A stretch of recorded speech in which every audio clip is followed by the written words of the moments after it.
Koperasi Triguna Arta Kedonganan Badung melaksanakan rapat anggota tahunan RAT untuk tahun buku 2016. Selama tahun 2016, ada peningkatan sisa hasil usaha SHU yang diterima anggota hingga mencapai 450 juta rupiah.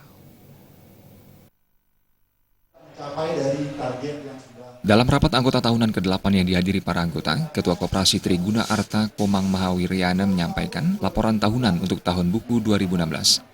Hingga memasuki usia 9 tahun ini, koperasi telah memiliki aset hingga 22 miliar rupiah. Hal ini berkat peningkatan jumlah tabungan dan kredit setiap anggota. Dari sisi sisa hasil usaha tahun 2016, Koperasi Triguna Arta meraih 450 juta rupiah. Jumlah ini meningkat dibandingkan tahun 2015 lalu, yakni 378 juta rupiah.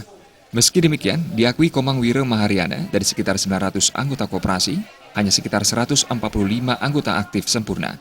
Pihaknya berharap pada tahun 2017, jumlah anggota aktif semakin bertambah. Boleh bisa dikatakan di 2017 ini yang akan menjadi fokus utama kami adalah bagaimana peran serta anggota itu menjadi aktif menjadi 100%. Sehingga pemilikan apa yang akan kami berikan kepada koperasi ke anggota juga secara besar bisa kami berikan secara sempurna nantinya di tahun 2017. Ketua Badan Pengawas Koperasi Triguna Arta Ketut Madra mengatakan, sesuai dengan komitmennya, koperasi ini akan berusaha mensejahterakan anggotanya. Oleh karena itu, koperasi terus meningkatkan usaha produktif para anggota dengan memprioritaskan pada usaha kecil dan menengah (UKM). Saya selaku masyarakat mengucapkan banyak terima kasih atas peran serta dari Koperasi Triguna Arta di dalam hal membangun usaha mikro, kecil dan menengah yang ada di Kelurahan Kedonganan ini.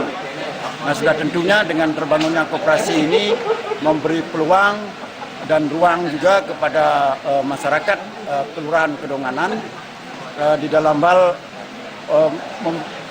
mendapatkan layanan terkait dengan pinjaman-pinjaman atau kredit-kredit yang akan mampu diharapkan mengembangkan usaha-usaha yang dimiliki oleh masyarakat Kelurahan Kedonganan. Demikian juga masyarakat yang ada di Kelurahan Tuban. Harapan kita di sini adalah manfaat-manfaat yang diberikan oleh Koperasi Triguna Arta ini bisa dimanfaatkan semaksimal mungkin karena tujuan koperasi adalah dari, oleh, dan untuk anggota. Dalam RAT kali ini diserahkan bantuan kepada sejumlah pemangku di wilayah desa Kedonganan. Puncaknya adalah pengundian door prize berupa sepeda motor. RAT yang diberiakan dengan pengundian door prize memang rutin dilakukan setiap tahun Koperasi Triguna Arta Kedonganan sebagai wujud apresiasi kepada anggota koperasi. Tim Liputan Bali TV.